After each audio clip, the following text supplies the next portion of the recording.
Vote আসছে, উত্তাপ চড়ছে ভরকেন্দ্র ভবানীপুর। কারণ যখন বিজেপির প্রথম প্রার্থী তালিকা, সেই তালিকা দেখা গেল শুভেন্দু অধিকারী নন্দীগ্রামের সঙ্গে তিনি বিজেপির হয়ে লড়ছেন ভবানীপুর থেকে। এরপর যখন তৃণমূল প্রার্থী তালিকা প্রকাশ করলো, দেখা গেল ভবানীপুর থেকে তৃণমূলের হয়ে লড়ছেন মমতা বন্দ্যোপাধ্যায়। শুভেন্দু অধিকারী আজ ভবানীপুরে চক্রবেড়িয়ায় সেখানে তিনি হাঁটলেন, জনসংযোগ করলেন।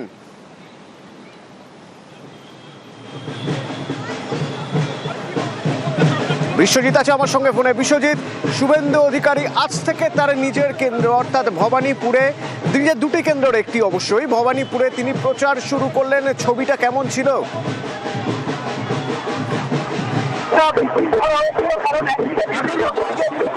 একটা বিশৃঙ্খলা হয়েছিল, কারণ একদিকে বিজেপি, অন্যদিকে তৃণমূল কংগ্রেস কর্মী সমর্থকদের স্লোগান। সেই স্লোগান পাল্টা স্লোগানে কার্যত ভবানীপুর চত্বর উত্তেজনায় ভরপুর হয়ে গিয়েছিল এবং ভবানীপুরে বিরোধী দলনেতা এবং মুখ্যমন্ত্রীর যে সম্মুখ সমর, তাতে একটা উত্তেজনা তৈরি হয়েছিল। এবং তারপর শুভেন্দু অধিকারী নামেন এবং নির্ধারিত জায়গার অনেকটা আগেই তিনি মেন রাস্তাতে নেমে পড়েন। সেখানে হকার্স কর্নারে সেখানে দোকানদারদের সঙ্গে তিনি কথা বলেন, জনসংযোগ করেন। পাশাপাশি যে সমস্ত বাড়ি রয়েছে সেখানেও তিনি রাস্তার পাশে দুধারে তারা হাত তুলে, কখনো হাত নাড়িয়ে, কখনো বা কারো কাছে ছুটে গিয়ে তিনি জনসংযোগ করেছেন। এবং এই মুহূর্তে তাকে কর্মী সমর্থকেরা বরণ করে নিয়েছেন এবং যেখানে তিনি দেওয়াল লিখবেন, সেই যে ভবানীপুর চক্রবেড়িয়া সাউথ, সেইখানে নির্দিষ্ট জায়গায় এসে পড়েছেন।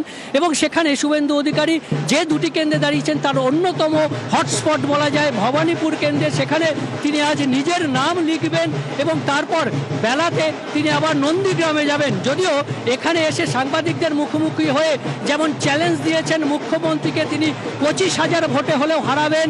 এবং সেখানে তিনি নন্দীগ্রাম নিয়ে কোনো কথা, নন্দীগ্রামের যে প্রার্থী হয়েছেন পবিত্র কর, তার সম্পর্কে কোনো কথা বলতে রাজি হননি। অর্থাৎ দুই কেন্দ্রে দুই রকম নীতি নিয়ে চলছেন শুভেন্দু অধিকারী। একদিকে নন্দীগ্রাম নিয়ে কোনো কথা বলতে রাজি হচ্ছেন না। প্রথম দিন প্রচার করতে নেমে ভবানীপুরে দাঁড়িয়ে শুভেন্দু অধিকারী চ্যালেঞ্জ করছেন। তিনি দাবি করছেন 25,000 ভোটের ব্যবধানে তিনি জিতবেন। শুনুন। 25,000 ভোটে হারাবো, আমাকে আটকাতে পারবে না।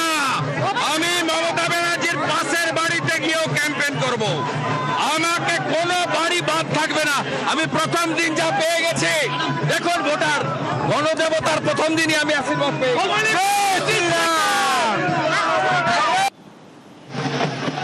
ভবানীপুর ভরকেন্দ্র, সেই ভবানীপুরে শুভেন্দু অধিকারী প্রথম দিনই প্রচারে এসে চ্যালেঞ্জ ছুটছেন 25,000 ভোটে হারাবেন তার প্রতিদ্বন্দ্বীকে। অরূপ চক্রবর্তী তৃণমূল নেতা আমার সঙ্গে ফোনে রয়েছেন।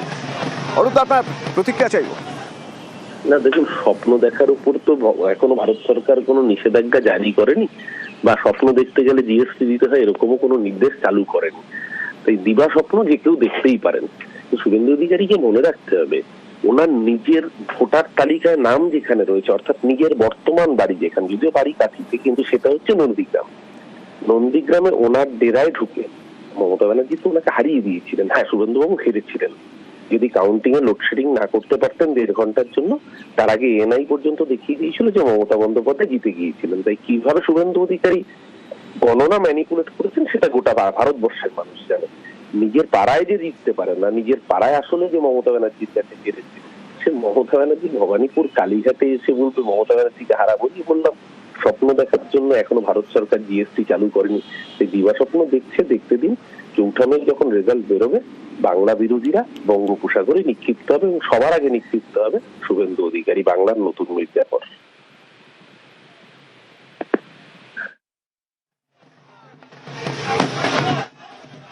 আমি বিজেপি পার্টিকে বলবো, এত ভয় পাচ্ছেন কেন? এসব করেও বিজেপি কিছু করতে পারবে না।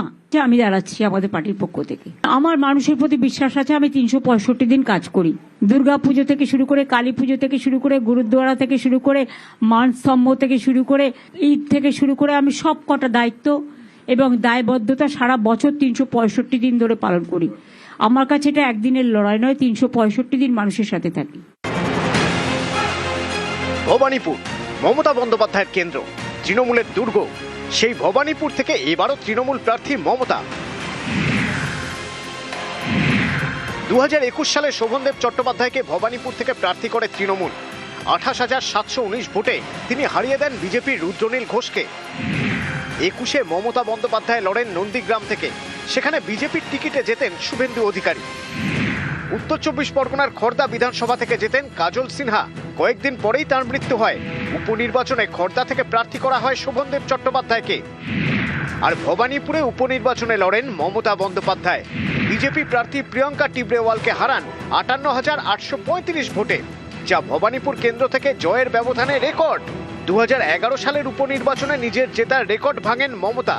সেবার তিনি জিতেছিলেন 54,223 ভোটে। ভবানীপুরকে অনেকে বলেন মিনি ইন্ডিয়া। এখানে যেমন বাঙালি থাকেন, তেমন অনেক অবাঙালিও থাকেন। পাঞ্জাবি, গুজরাটি থেকে তামিল, বৈচিত্র্যে ভরপুর। এই ভবানীপুর থেকেই এবার লড়বেন মমতা বন্দ্যোপাধ্যায়। তার বিরুদ্ধে বিজেপির প্রার্থী Suvendu Adhikari. In my constituency, I told you 60,000. Instead of that, I will win from Bhawanipur. Even there is a one vote. News 18 Bangla. এই ভবানীপুরে আজ প্রচার মিষ্টি বিলি হচ্ছে। দেখুন, মিষ্টি মুখ হচ্ছে শুভেন্দু অধিকারী। কিছুক্ষণ আগেই তিনি জানিয়েছেন, সাংবাদিকদের সামনে তিনি দাবি করেছেন যে তিনি 25,000 ভোটে তার প্রতিদ্বন্দ্বীকে হারাবেন। বাড়ি বাড়ি ক্যাম্পেইন করবেন, প্রত্যেকের বাড়ি যাবেন, বাড়ি বাড়িকে ক্যাম্পেইন করবেন।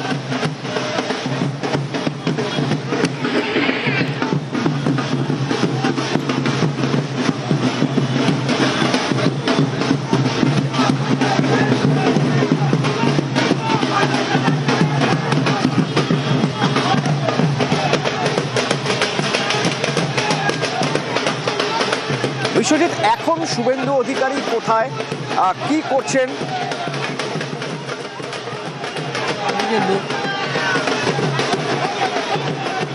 হ্যালো হ্যালো বিশ্বজিৎ, শোনা যাচ্ছে আমার কথা?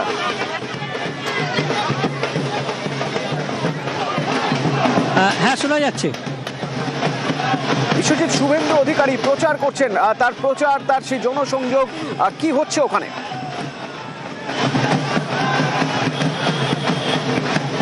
দেখো, ভবানীপুর বিধানসভা কেন্দ্র এবার নির্বাচন অর্থাৎ 2026-এর নির্বাচনে হটস্পট বলা যায়, কারণ এখানেই মুখ্যমন্ত্রী মমতা বন্দ্যোপাধ্যায় তার সঙ্গে বিরোধী দলনেতার সরাসরি লড়াই হচ্ছে। এবং এই লড়াইয়ে আজ প্রচারে এসে তার দেওয়াল লেখন করার কথা চক্রবেড়িয়া সাউথ রোডে, কিন্তু তিনি একেবারে মেন রোডে নেমে পড়েন। সেখান থেকেই তিনি হেঁটে জনসংযোগ করতে করতে আসেন। প্রথমেই দোকানদারদের সঙ্গে তিনি কথা বলেন এবং তারপর রাস্তার দুধারে যে জনসাধারণ রয়েছে, যারা বাড়িতে ঢুকেও তিনি কথা বলেন, জনসংযোগ করেন। অর্থাৎ জনসংযোগ করতে করতে তিনি এসে পৌঁছেছেন চক্রবেড়িয়া সাউথ রোডে এবং সেখানে এই মুহূর্তে কর্মীদের সঙ্গে কথা বলছেন। ভবানীপুর বিধানসভা কেন্দ্রের কর্মীরা উৎসাহে কেউ শাক বাজাচ্ছেন, কেউ বা লাড্ডু বিতরণ করছেন।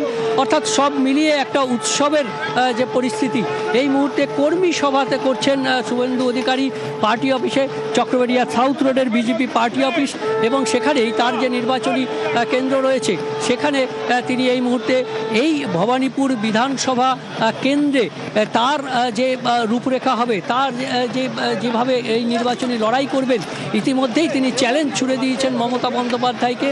এবং তার পাশাপাশি তিনি এই যে বিধানসভা, সেই বিধানসভায় যে তিনি জিতবেন সেই চ্যালেঞ্জ ছুড়ে দিয়েছেন। পাশাপাশি নন্দীগ্রাম বিধানসভা রয়েছে, সেখানেও তিনি প্রার্থী এবং নন্দীগ্রাম বিধানসভার কেন্দ্রের সেখানে যিনি দাঁড়িয়েছেন তার সম্পর্কে যদিও প্রশ্ন করা হলে তিনি কোনো উত্তর দিতে চাননি। কিন্তু পাশাপাশি এখানে জনসংযোগ যেমন শুরু করেছেন, তেমনি কর্মী সভা অর্থাৎ কর্মীদের সঙ্গে বুথে বুথে যারা কাজ করবেন তাদের সঙ্গে এই মুহূর্তে কথা বলে নিচ্ছেন। এবং আজ নিজের নাম ভবানীপুরের দেওয়ালে তিনি লিখবেন এবং সেই কর্মসূচিও রয়েছে। এবং বিকেলের দিকে নন্দীগ্রামে যাবেন, তার আরেকটা কেন্দ্র নন্দীগ্রাম, সেই নন্দীগ্রামে তিনি যাবেন এবং সেইখানেও তার প্রচার কর্মসূচি এবং কর্মী সভা রয়েছে। কাজেই শুভেন্দু অধিকারী এবার 2026-এর নির্বাচনে যে হটস্পট ভবানীপুর কেন্দ্রে আসার আগেই, তার নির্বাচনী প্রচারে আসার আগেই তৃণমূল কর্মী এবং বিজেপি কর্মী সমর্থকদের মধ্যে কার্যত স্লোগানে যুদ্ধ শুরু হয়ে যায় এবং উত্তেজনাকর পরিস্থিতি তৈরি হয়, কারণ যেখানে শুভেন্দু অধিকারীর আসার কথা চক্রবেড়িয়া রোড সাউথে বিজেপির যে কর্মী অফিস রয়েছে সেখানে আসার কথা, সেখানে ঠিক ঢিলছোড়া দূরত্বেই তৃণমূল কংগ্রেসের পক্ষ থেকে মমতা বন্দ্যোপাধ্যায়ের নাম লেখা শুরু হয় এবং সেখানে তারা জয় বাংলা স্লোগান দেন এবং পাশাপাশি বিজেপি কর্মী সমর্থকরা তারাও ঢাক ঢোল নিয়ে প্রচার শুরু করেন। কাজেই একটা দুই পক্ষের মধ্যে একটা যুযুদান স্লোগান যুদ্ধ শুরু হয়ে যায় এবং সেখানে উত্তেজনাকর পরিস্থিতি তৈরি হয়। যদিও এই যে স্লোগান পাল্টা স্লোগান বিশ্বজিৎ বলছো, সেই সময়ের ছবিটা একবার দেখে নেওয়া যাক।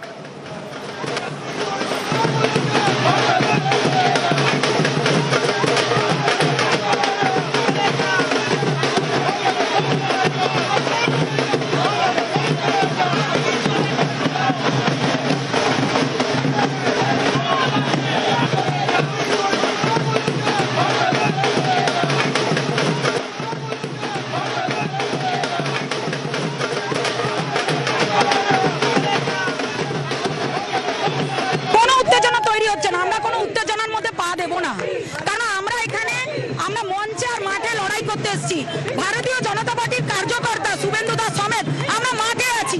প্রদীপ নিভে যাওয়ার আগে ওরা দপ করে ওঠে না, ওরা জয় বাংলা স্লোগান দিয়ে আমাদের ভয় পাওয়াতে চাইছে। মানুষ আজকে ভয় পাচ্ছে না, মানুষ ব্রিগেডে বুঝিয়ে দিয়েছে মানুষ বিজেপিকে চাইছে। এটা উত্তেজনার পরিস্থিতি না, এটা মমতা ব্যানার্জি জিতবে বলে বিজেপিরা ঢাক বাজিয়ে বলছে মমতা ব্যানার্জি তুমি জিতে গেছো। জিতছে মমতা ব্যানার্জি, স্লোগান দিচ্ছি আমরা, ওরা ঢাক বাজিয়ে বলছে যে মমতা ব্যানার্জি জিতে গেছে। আর শুভেন্দু অধিকারী তার গুরুমা মমতা ব্যানার্জি কত লাখ ভোটে জিতবে সেইটাই দেখবার জন্য নিয়ে আসছে।